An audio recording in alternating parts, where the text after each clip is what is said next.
হঠাৎ বিয়ে নিয়ে পড়লি যে? মাথায় বিয়ে নিয়ে কি চলছে তোর? তটিনী নিজেকে যথাসম্ভব স্বাভাবিক করলো। রুদ্র যেই চালাক, তাকে ধরে ফেললে সে শেষ। রুদ্র গভীর চাহনি দেখে তটিনী মাথা ঘোরাতে লাগালো। দৌড়ে নিজের রুমে গিয়ে দরজা লাগিয়ে দিল সে। রুদ্র কিছু সেকেন্ড থম মেরে দাঁড়িয়ে থেকে হেসে ফেলল। মাথার চুল এলোমেলো করে পুনরায় সোফাতে গিয়ে বসলো সে। ডুব দিল অফিসের কিছু জরুরি ফাইল দেখতে। তটিনী, রূপান্তর ও মজনু মোবাইলে ভিডিও কলে যুক্ত হলো। ঈদের বন্ধ দিয়ে দিয়েছে কলেজে, আর মাত্র 2-3 দিন, তারপরই ঈদ। রূপান্তর ও তটিনী কি পড়বে না পড়বে তাই নিয়ে আলোচনা করছে।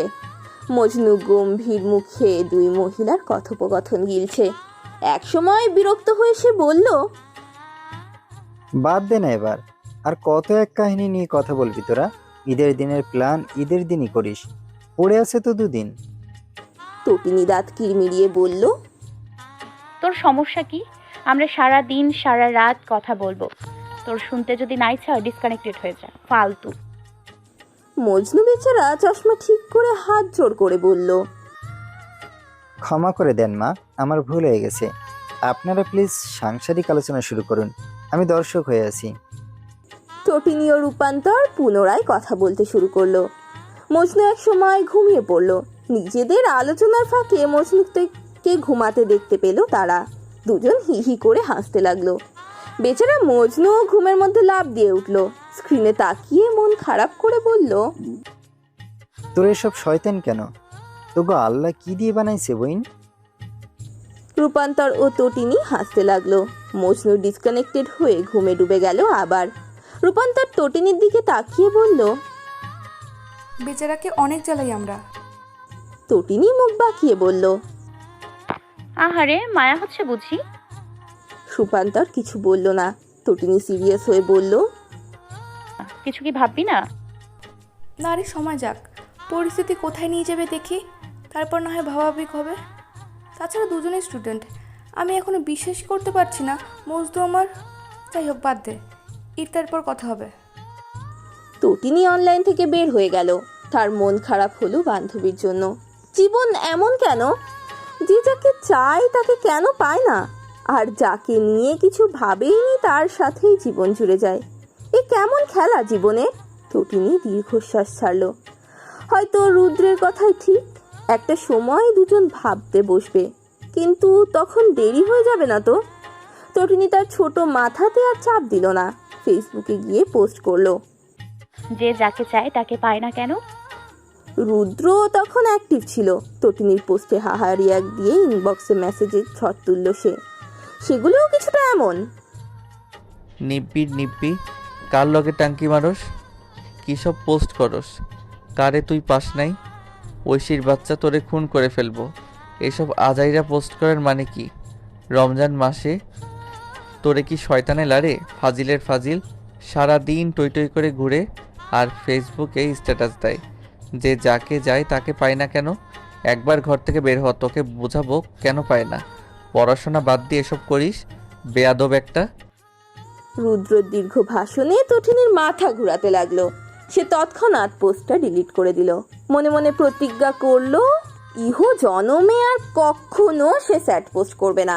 সেটা যদি তার সাথেও হয় তবুও না। রুদ্র ভাইয়ের মতো পাবলিক লিস্টে রেখে কখনো স্যাড পোস্ট করা মানে নিজের পায়ে নিজেই কুড়াল মারা।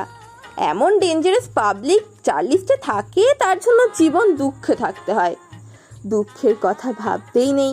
তটিনী বার্তা লিখলো, আমি নিজের জন্য এটা পোস্ট করিনি রুদ্র ভাই। সকালে আপনাকে যা বললাম ওগুলো মাথায় ঘুরছিল, সেজন্য পোস্ট করেছি। আমি আর স্যাড পোস্ট করব না। আপনি প্লিজ মা বাবাকে কিছু বললেন না। আমি তাদের শান্তশিষ্ট বাচ্চা, পরে তারা চিন্তা করবে। রুদ্র তটিনীর বার্তা পড়ে তাচ্ছিল্য করে বলল, শান্তশিষ্ট বাচ্চা? হ্যাঁ। ঈদের চাঁদ দেখার জন্য দৌড়ে ছাদে উঠেছে তারা। তটিনী চাঁদের চারিদিকে ঘুরে ঘুরে ঈদের চাঁদ খুঁজতে লাগলো। রুদ্র পেছন থেকে আকাশের দিকে আঙুল দেখিয়ে বলল, এই যে ঈদের চাঁদ ইসি। তটিনী ঈদের চাঁদ মনোযোগ দিয়ে দেখলো, বলল, ঈদের চাঁদ এত সুন্দর কেন রুদ্র ভাই? রুদ্র হেসে বলল, যার মন সুন্দর তার কাছে সব কিছু সুন্দর লাগে, তাই। তটিনী অবাক হয়ে বলল। আপনি কি আমার প্রশংসা করলেন? রুদ্র পকেটে হাত গুজে টান টান হয়ে দাঁড়ালো, বলল। একদমই না। তটিনী পুনরায় চাঁদ দেখতে মন দিল। রাজ ও তুরফান চিল্লিয়ে আশেপাশের ছাদের ছেলে মেয়েদের সাথে চাঁদ দেখার আনন্দ উদযাপন করছে। রুদ্র ফিসফিসিয়ে বলে, তুমি একদম বোকা, আমার বোকা ইসি। চিল্লাচিল্লির জন্য তটিনীর কানে কিছু গেল না। চাঁদ দেখা কমিটির জন্য অপেক্ষা না করে নিজেরাই চাঁদ দেখে ঈদ ফিল নিয়ে মেহেন্দি দিয়ে হাত রাঙাতে প্রস্তুতি নিচ্ছে সবাই। চারিদিকে বিদায়ের ঘন্টি বেজেছে। মুসলমানদের মাসব্যাপী রমজান বিদায় নিচ্ছে, দিয়ে যাচ্ছে মুসলিমদের ঈদ উল ফিতরের আনন্দ। সময়টা চাঁদ রাত। পার্লার থেকে মেহেন্দি আর্টিস্ট বুক করা হয়েছে। তাদের হাতেই মেহেন্দির রঙে নিজেকে রাঙাতে ব্যস্ত তটিনী। দু হাতে মেহেন্দি দিয়ে দু পায়ে দিতে বসেছে আপাতত। এদিকে তার মা চাচিরা পিঠে বানাতে ব্যস্ত। তটিনীর হয়ে গেলে আর্টিস্টরা তাড়া দিতে লাগলো। আরও কাস্টমার আছে তাদের। ঈশানী রোবানাহারকে ঠেলে পাঠালেন, বললেন। রোবানাহার অগত্যা দিতে রাজি হলেন। আর্টিস্ট মেহেন্দি পড়াতে শুরু করলো। রোবানাহার সোফায় বসে থাকা রুদ্রের দিকে তাকিয়ে বললেন, কি যে পাগলামি করিস না রতু, আমার কি এখন বয়স আছে মেহেন্দি দেওয়া?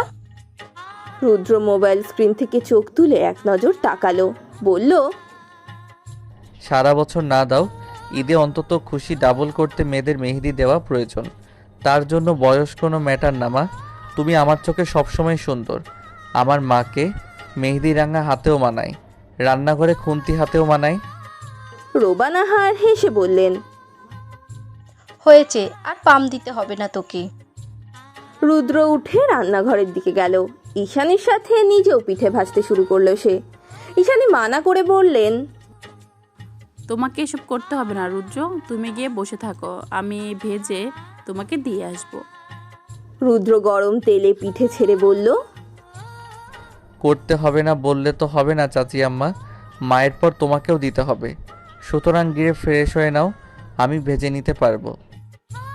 তটিনীদের বাসার কাজের খালাটি ঈদের ছুটিতে চলে গেছে সকালে, সুতরাং হেল্প করার জন্য আর কেউ নেই। ঈশানীকে জোর করে বের করে দিল রুদ্র। তটিনী হাত উপরে উঁচু করে মেহেন্দি রাঙা পা দিয়ে ধীরে ধীরে রান্নাঘরে ঢুকলো। হাঁ করে বলল, দিন তো একটা পিঠে, মুখে দিন। রুদ্র একটা পিঠের কিছু অংশ ফু দিয়ে তটিনীর মুখে দিল। খেতে খেতে তটিনী বলল, বাহ, সেই টেস্ট। রুদ্র গম্ভীর স্বরে বলল। বসে বসে খেতে সবারই টেস্ট লাগে। তটিনী চোখ মুখ কুঁচকে বলল, আপনি কি বলতে চাইছেন, আমি বসে বসে খাই? রুদ্রের সহজ উত্তর। হ্যাঁ। তটিনী ঠোঁট ফুলিয়ে বলল, একদমই না, আমি বসে বসে খাই না আপনার মতো রুদ্র ভাই। রুদ্র দাঁতে দাঁত চেপে বলল, তাহলে কিভাবে খাস? তটিনী দাঁত বের করে হেসে বলল, এখন যেভাবে খেলাম, দাঁড়িয়ে দাঁড়িয়ে। তটিনী রান্নাঘর ত্যাগ করলো। রুদ্র হেসে নিজের কাজে মন দিল।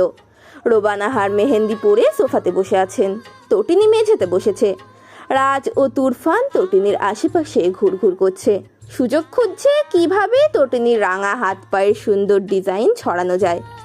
তটিনী এদের মতলব খুব ভালোভাবেই বুঝতে পারছে, সেজন্য সে তার বড়মার পায়ের কাছে এসে বসে আছে, মেহেন্দি শুকাচ্ছে। ঈশানীর হাতে মেহেন্দি দিয়ে আর্টিস্ট বিদায় নিল। রুদ্র পিঠা এনে রেখেছে সোফার পাশের কাচের ছোট্ট টেবিলটায়।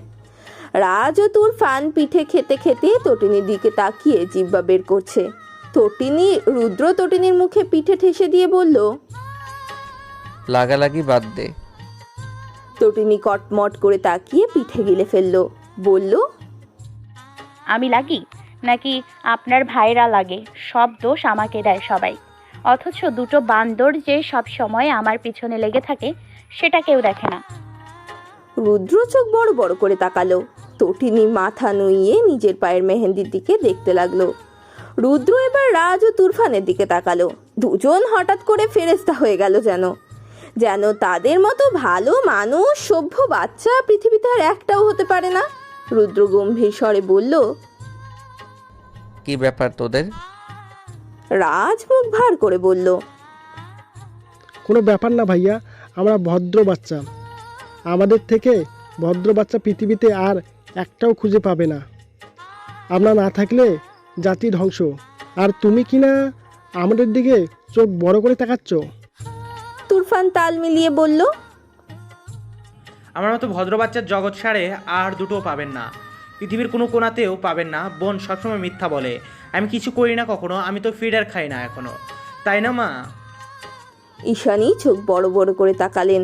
রুদ্র গলার স্বর যতটুকু সম্ভব উঁচু করে বলল, তাই নাকি? তোদের মতো ভদ্র বাচ্চা পৃথিবীর কোনো কোনায়ও পাওয়া যাবে না? তার মানে বলতে চাইছিস তোরা ছাড়া পৃথিবী নিঃস্ব, পৃথিবীর কোনো মানে নেই? তুরফান ও রাজ মাথা নাড়িয়ে বলল। একদম। রুদ্র হিস করে বলল, এত অমূল ধন আমার বাড়িতে কি করছে? তোদের কালই বিজ্ঞানীদের হাতে তুলে দেওয়া দরকার। পৃথিবীর অমূল্য ধন এইভাবে ছড়িয়ে ছিটিয়ে থাকলে তো মহা সমস্যা হবে জাতির। রাজ ও তুরফান মুখ গোমড়া করে বলল, আমরা অবশ্যই গবেষণার বস্তু নই, আমরা মানুষ। আমরা পৃথিবীতে যে কোনো কোনায় থাকতে পারি। রুদ্র পিঠের প্লেট রেখে দুজনের সামনে গিয়ে দাঁড়ালো। রাজ ও তুরফান ঘাবড়ে গেল এতে। রুদ্র দুজনের পিঠে চাপড় দিয়ে বলল, ছোট মা। ঈশানী বলতেই রুদ্র হেসে বলল, এই দুজনকে ঈদের বোনাস হিসেবে কি দেওয়া যায় বলো তো? ঈশানী হেসে বললেন, দাও যা ইচ্ছে, ঈদের খুশি বাড়িয়ে দাও। রুদ্র ভ্রু নাড়িয়ে বলল, রেডি তো দুজন? রাজ ও তুরফান একে অপরের দিকে মুখ ছাওয়াছাওয়ি করলো। তুরফান কাঁদো কাঁদো স্বরে বলল, আমি পৃথিবীর অমূল্য কোনো ধন নই ভাইয়া, আমি তো আমার রুমের সামান্যতম ধন, যাকে মা প্রতিদিন একবার হলে খুন্তি দিয়ে দৌড়ায়। রাজ ভয় পেয়ে বলল, আমিও কোনো অমূল্য ধন নই ভাইয়া, আমি তো এই বাড়ির ঘরের এক কোনায় পড়ে থাকি। পৃথিবী কেন, এই বাড়িও কোনো মূল্যবান ধন নেই। রুদ্র দুজনের দিকে তাকিয়ে হেসে ফেলল। রোবানাহার দুজনের দিকে তাকিয়ে বললেন, তোমরা হয়তো পৃথিবী নয়, কিন্তু তোমাদের মায়েদের কাছে অমূল্য ধন, মনে থাকবে? রাজ ও তুরফান মাথা নাড়ল। রুদ্র সোফায় বসে বলল, দুজন আর কখনো ঐশীর পিছনে লাগবে না। বোনকে যেন আর ডিস্টার্ব করতে না দেখি, তোমাদের মনে থাকবে? রাজু তুরফান মাথা নাড়ল। তটিনী দাঁত বের করে হেসে বলল, যাক বাবা, দুটোর আজ শিক্ষা হলো তাহলে। রাজ ও তুরফান কটমট করে তাকালো, অর্থাৎ পরে দেখে নেব। গভীর ঘুমে আচ্ছন্ন রুদ্র। রোবানাহার ছেলেকে ডাকতে ডাকতে ক্লান্ত হয়ে গেলেন। তখনই হাজির হলো তটিনী। রোবানাহারকে উঠিয়ে বলল, তুমি যাও বড় মা, আমি ভাইয়াকে ওঠাচ্ছি। রোবানাহার চলে গেলেন। তটিনী প্রথমে রুদ্রের নাকে সুড়সুড়ি দিল, কিন্তু না, রুদ্র উঠল না। তারপর সে নিজের রুম থেকে মেকআপ বক্স নিয়ে আসলো। রুদ্রের চেহারার মানচিত্র পাল্টে দিয়ে কিছুক্ষণ হাসলো নিজ মনে। রুদ্রকে ডাকতে লাগলো নিজে নিজে, কিন্তু রুদ্রের কোনো সাড়াই নেই। অগত্যা তটিনী পানির জগ হাতে নিল, সম্পূর্ণ পানিটা ঢেলে দিল রুদ্রের চোখে মুখে, যা রুদ্র সহ রুদ্রের সুন্দর বিছানাটাকেও ভিজিয়ে ফেললো অনায়াসে। ধরপড় করে উঠে বসলো রুদ্র। চোখ কুচলে তটিনীর দিকে অগ্নি চোখে তাকালো। তটিনী জিহ্বা বের করে ভেঙচি দেখিয়ে বলল, সেই কবে থেকে ডাকছি, আপনার তো ওঠার কোনো নামই নেই রুদ্র ভাই, সেজন্য বাধ্য হয়ে পানি ঢাললাম। রুদ্র দাঁতে দাঁত চেপে বলল, তাই বলে তুই পানি ঢেলে সবকিছু ভাসিয়ে দিবি? তটিনী মন খারাপ করে বলল, কি করব বলেন, বড় মাও আপনাকে ডেকে গেছেন, আপনাকে দুজন মানুষ ডেকে তুলতে পারেনি, কিন্তু পানি ঢালার পর আপনি ঠিক হয়ে উঠলেন। সুতরাং উচিত ছিল প্রথমেই পানি ঢালা আপনার ওপর। শুধু শুধু দুজন মানুষের মুখ ব্যথা হলো আপনাকে ডেকে। রুদ্র চিৎকার করে বলল, গো টু হেল ঐশী, না হলে আজ তোকে খুন করে ফেলবো আমি। আউট। তটিনী দৌড়ে বের হওয়ার আগে জোরে বলল, ঈদ মোবারক রুদ্র ভাই, ভুলেও নিজের চেহারা আয়নাতে দেখতে যাবেন না যেন।